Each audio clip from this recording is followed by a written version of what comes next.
O título da mensagem de hoje é Crucificando a Carne, com base em Gálatas capítulo 5, versículos 19 a 21, onde nós lemos o seguinte: porque as obras da carne são manifestas, as quais são prostituição, impureza, lascívia, idolatria, feitiçarias, inimizades, porfias, emulações, iras, pelejas, dissensões, heresias, invejas, homicídios, bebedices, glutonarias e coisas semelhantes a estas, acerca das quais vos declaro, como já antes vos disse, que os que cometem tais coisas não herdarão o reino de Deus. Continuando, mas o fruto do Espírito é amor, gozo, paz, longanimidade, benignidade, bondade, fé, mansidão e temperança. A carta de Paulo aos Gálatas ataca com força a doutrina falsa que alguns cristãos judeus estavam ensinando, pela qual tentavam obrigar os cristãos a obedecer à lei que Deus havia dado aos israelitas no Velho Testamento, conforme nós lemos em Gálatas capítulo 3, versículo 1, onde o apóstolo Paulo escreveu o seguinte: ó insensatos Gálatas, quem vos fascinou para não obedecerdes à verdade? A vós, perante os olhos de quem Jesus Cristo já foi representado como crucificado. Aqui está a palavra de Paulo, um pouco bem clara: ó insensatos Gálatas, quem vos fascinou para não obedecerdes à verdade, a vós perante os olhos de quem Jesus Cristo foi evidenciado, crucificado entre vós.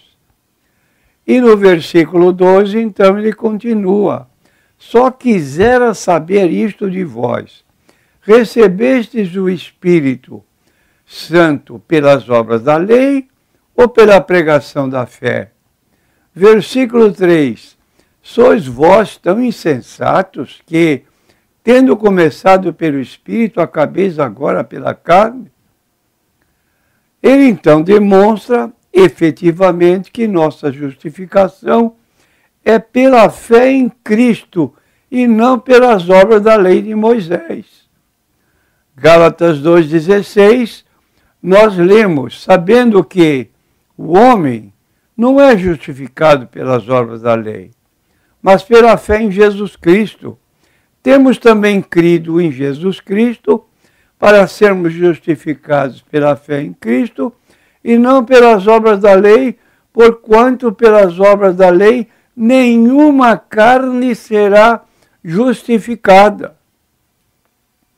Os primeiros 4 capítulos do livro apresentam e defendem seus argumentos para mostrar que não somos escravos sob a velha lei, mas livres em Cristo. Em Gálatas capítulo 5, versículo 1, Paulo faz este forte apelo: para a liberdade foi que Cristo nos libertou.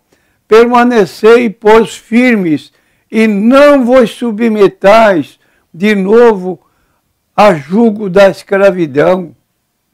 Paulo faz então uma transição dos argumentos doutrinários contra este erro de alguns irmãos judeus para os argumentos práticos que todos podemos e devemos aplicar em nossas vidas. Pondo de lado a lei do Velho Testamento, ele continua dizendo: porque vós, irmãos, fostes chamados à liberdade, porém, Não useis da liberdade para dar ocasião à carne. Sede antes servos um dos outros pelo amor. Gálatas capítulo 5 e versículo 13. Este contraste entre nossa liberdade em Cristo e a escravidão à carne é desenvolvido nos versículos finais do capítulo 5, onde ele mostra que devemos andar no Espírito e recusar-nos a satisfazer os desejos pecaminosos da nossa carne. Ele nos diz que estamos em uma guerra que o Espírito deve vencer para ajudar-nos a ser vitoriosos. E ele enumera as obras da carne e coloca-as em contraste direto com o fruto do Espírito. Vai nos ajudar a vencer o inimigo dos desejos carnais, se considerarmos cuidadosamente esta lista e o significado das palavras que Paulo emprega. Agora, no capítulo 5 ainda de Gálatas, versículos 19 a 21, ele relaciona as obras da carne. Muitos dos pecados listados aqui são semelhantes, portanto, pode ajudar o seu entendimento se os considerarmos em grupos. Pecados de impureza sexual. Prostituição é um termo amplo que descreve relações sexuais ilícitas.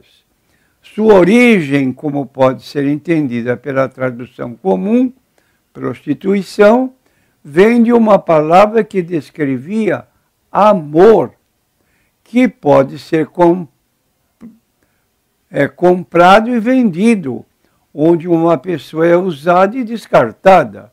Em vez de restringir as relações sexuais como Deus tensionava, somente a um casamento legal por toda a vida de um homem com uma mulher, como lemos em Gênesis 2, 24 e Hebreus capítulo 13, versículo 4, que passamos a ler agora, que diz o texto bíblico de Hebreus, capítulo 13 e versículo 4, lemos assim: venerado seja entre todos o matrimônio e o leito sem mácula. Porém, aos que se dão à prostituição e aos adúlteros, Deus os julgará. Aí está uma palavra muito clara que deixa o casal sob responsabilidade de viverem para marido e mulher, como a Bíblia recomenda. Casamento venerado indica casamento respeitado. Aqueles que praticam a prostituição fazem do sexo uma paixão carnal, barata e vazia. Versículo 19. Impureza significa basicamente sujeira. Ela fala da impureza que corrompe a moralidade e a alma de uma pessoa. Ela pode ser usada para falar de impureza religiosa, mas também veio a significar corrupção moral. Essa impureza separa uma pessoa de Deus que é puro e santo. E ainda no mesmo texto, 19, lascívia sugere um amor ao pecado de quem perdeu sua vergonha e imprudentemente viola a lei de Deus. É normalmente usada para falar de tal atitude para com os pecados sexuais, pecados de impureza espiritual e religiosa. Idolatria, versículo 20, é essencialmente a adoração de uma criatura quando deveríamos adorar somente o Criador. É assim uma rejeição de Deus e de sua posição de autoridade e honra.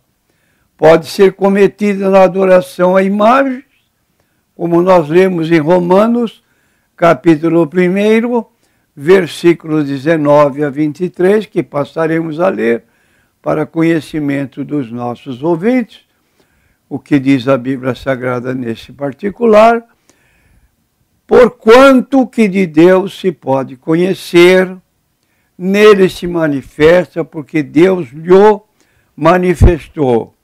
Porque as suas coisas invisíveis, desde a criação do mundo, tanto seu eterno poder como a sua divindade se entendem e claramente se veem pelas coisas que estão criadas, para que eles fiquem inexcusáveis.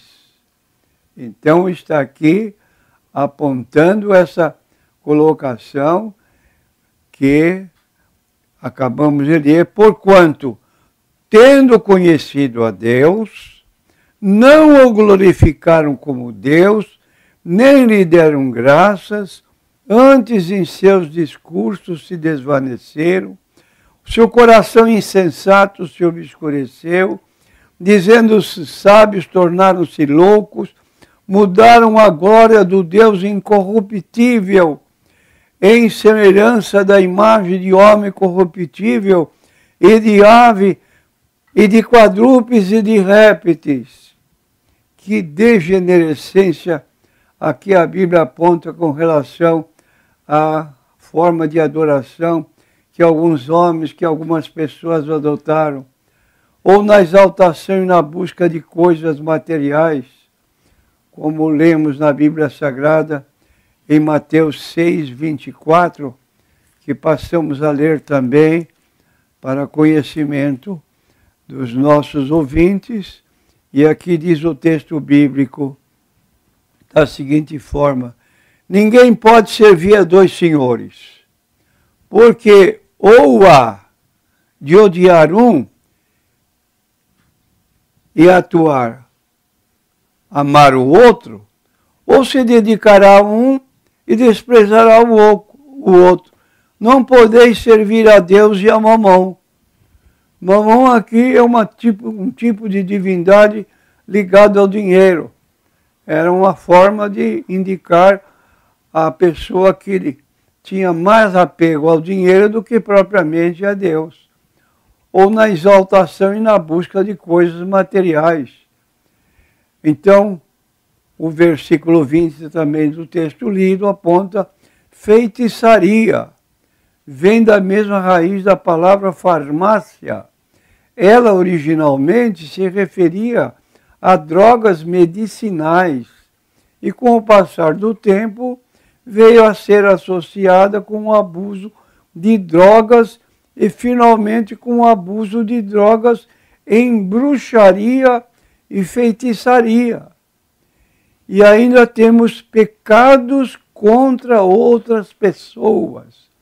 As obras da carne incluem 8 palavras que se referem a conflitos e divisões entre pessoas por causa de atitudes egoístas e pecaminosas que destroem as relações pessoais.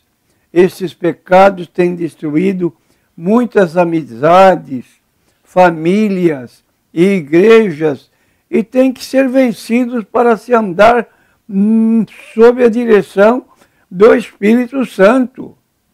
Inimizades é uma palavra comum para descrever a separação entre inimigos. É a mesma palavra que Paulo usou em outro lugar para falar da separação de Deus. Romanos, capítulo 8 e versículo 7, passamos a ler, onde encontramos o seguinte: porquanto a inclinação da carne é inimizade contra Deus, pois não é sujeita à lei de Deus, nem em verdade o pode ser. Portanto, os que estão na carne não podem agradar a Deus. Ou a divisão entre os judeus e os gentios, que foi removida pelo sacrifício de Cristo, de acordo com Efésios, capítulo 2, versículos 14 a 16, nós lemos essa palavra bíblica que diz o seguinte, capítulo 2 de Efésios, versículo 14, o qual é o penhor da nossa herança para a redenção da possessão de Deus, para louvor da sua glória, pelo que, ouvindo eu também a fé que entre vós há no Senhor Jesus e a vossa caridade para com todos os santos, não cesso de dar graças a Deus por vós, lembrando-me de vós nas minhas orações. Aqui Paulo já está falando a outro grupo de pessoas, a igreja de Éfeso. Os cristãos têm que amar seus inimigos e não podem imitar o ódio do mundo.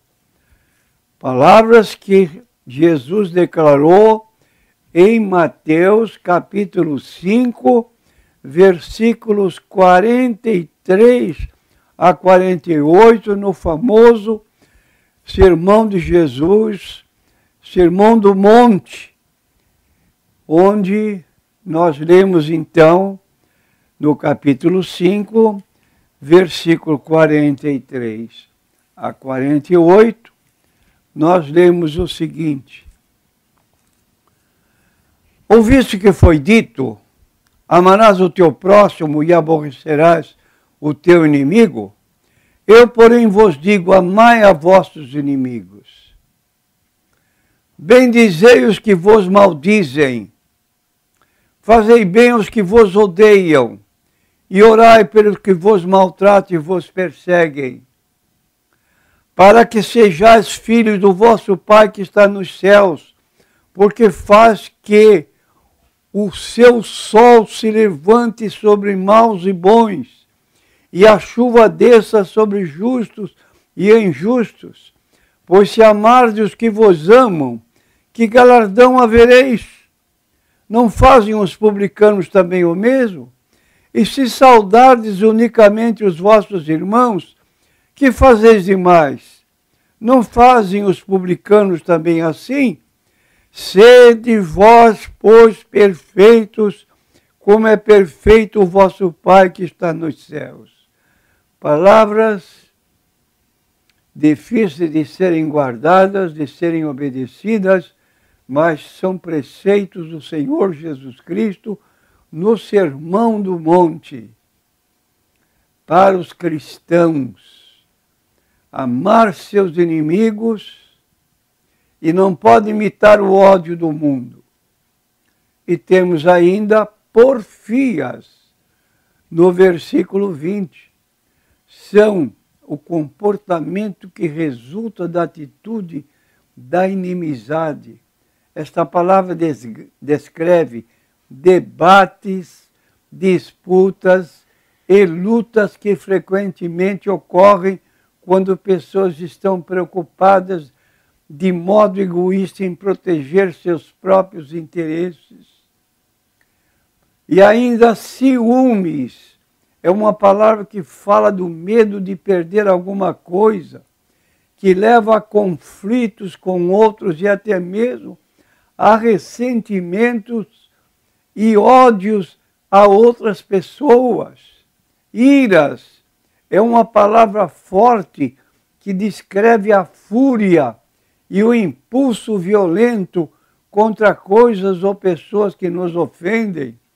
É frequentemente vista na tendência de pessoas a reagirem quando se sentem lesadas.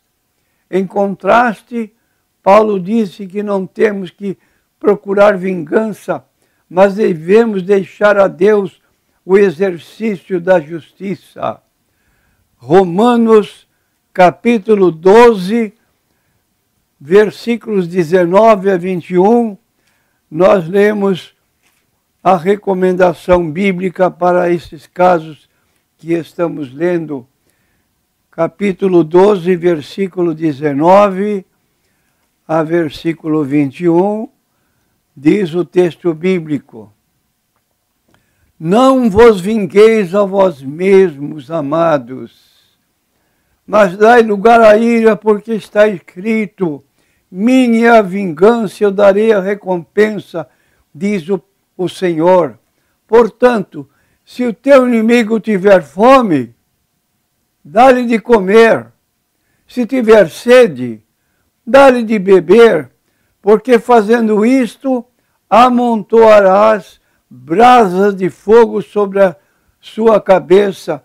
Não te deixes vencer do mal, mas vence o mal com o bem. Que tal, meu prezado ouvinte?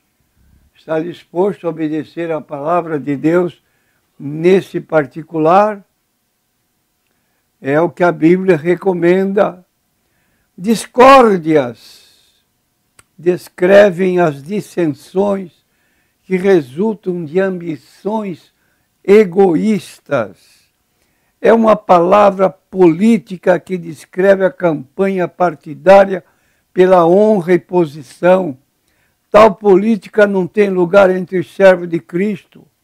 Paulo disse que a solução para tais conflitos é imitar a atitude altruísta e sacrificial de Cristo, como nós lemos em Filipenses, capítulo 2, versículos 1 a 8. Vamos ler o conselho da Bíblia Sagrada, para que a nossa vida possa andar mais no prumo da palavra de Deus e assim agradarmos a Deus na nossa forma de viver do dia a dia. Filipenses, capítulo 2, nós lemos versículos 1 a 8. Portanto, se há algum conforto em Cristo, se há alguma consolação de amor, se há alguma comunhão no Espírito, se há alguns entranháveis afetos e compaixões, completai o meu gozo para que sintais o mesmo, tendo o mesmo amor, o mesmo ânimo, sentindo uma mesma coisa, nada façais por contenda ou por vanglória, mas por humildade. Cada um considere os outros superiores a si mesmo. Não atente cada um para o que é propriamente seu, mas cada qual também para o que é dos outros, de sorte que haja em vós o mesmo sentimento que houve também em Cristo Jesus, que sendo em forma de Deus, não teve por usurpação ser igual a Deus, mas aniquilou-se a si mesmo, tomando a forma de servo, fazendo-se semelhante aos homens, e achado na forma de homem, humilhou-se a si mesmo, sendo obediente até a morte e morte de cruz. Aí está o exemplo do Senhor Jesus Cristo, que deve ser o nosso orientador, a nossa luz, que deve iluminar a nossa vida presente. Dissensões descrevem as divisões que resultam quando as pessoas satisfazem seus próprios desejos em vez de buscar agradar a Deus. Para evitá-las, precisamos basear nossa unidade na palavra de Deus. 1 Coríntios 1, em versículo 10, um único versículo, aqui na Epístola aos Coríntios, capítulo 1, versículo 10. Rogo-vos, porém, irmãos, pelo nome do Senhor Jesus Cristo, que digais todos uma mesma coisa, que não haja entre vós dissensões, antes sejais unidos em um mesmo sentido e em um mesmo parecer. Parece fácil, mas às vezes se torna tão difícil para as pessoas. E no exemplo que Jesus nos deu em João 17, versículos 20 a 23, aqui é o exemplo deixado por Jesus acerca desta situação. Lemos aqui João 17, versículo 20 a versículo 23. Lemos estas palavras de Jesus. E não rogo somente por estes, mas também por aqueles que pela sua palavra hão de crer em mim, para que todos sejam um, como tu, ó Pai, o és em mim, e eu em ti, que também eles sejam um em nós, para que o mundo creia que tu me enviaste. Eu dei-lhes a glória que a mim me deste, para que sejam um, como nós somos um, eu neles e tu em mim, para que eles sejam perfeitos em unidade e para que o mundo conheça que tu me enviaste a mim e que eu os tens amado a eles como tens amado a mim. São palavras do Senhor Jesus Cristo que são afirmadas com a própria maneira de viver do Senhor Jesus. Temos ainda como obras da carne facções, são seitas ou partidos. Os primeiros 3 capítulos de 1 Coríntios mostram que tais seitas não deveriam existir na igreja do Senhor. Não devemos seguir as várias doutrinas humanas que dividem o mundo religioso, mas devemos nos unir a Cristo e com aqueles que seguem fielmente. Então, cuidado com as seitas que estão aí invadindo as igrejas com conceitos diferentes da Bíblia Sagrada e precisamos ter conhecimento para poder rejeitá-las. Ainda na sequência, invejas são similares, quer dizer, são iguais aos ciúmes. Os ciúmes resultam do temor de perder algo que alguém já tem. As invejas são o ódio e o ressentimento que uma pessoa sente quando outros prosperam. Pecados que demonstram falta de autodomínio. Por exemplo, bebedices ou embriaguez é um problema que tem afligido as sociedades desde os tempos antigos. O abuso de álcool, com todos os seus feios resultados de mortes desnecessárias, lares desfeitos, esposas e filhos maltratados, e etc., continua a ser uma das mais comuns obras da carne. Ela não tem lugar na vida de uma pessoa que está verdadeiramente sob o comando de Deus. Não ponha bebida alcoólica na sua boca, porque se você puser, vai começar a ser viciado e depois, quem é que vai tirar? Glutonarias é uma palavra que nos recorda o excesso, mesmo em coisas que são inerentemente mais. Pode ser errado. Não é errado comer, mas comer sem se conter é errado. A pessoa que não pode recusar comida não está mostrando o autodomínio que Deus exige de nós. E coisas semelhantes. Esta não é uma lista completa de todos os pecados possíveis que uma pessoa pode cometer, Paulo está simplesmente dando exemplos para ilustrar a diferença entre a pessoa que é governada pelo Espírito Santo e aquela que é uma escrava das paixões carnais.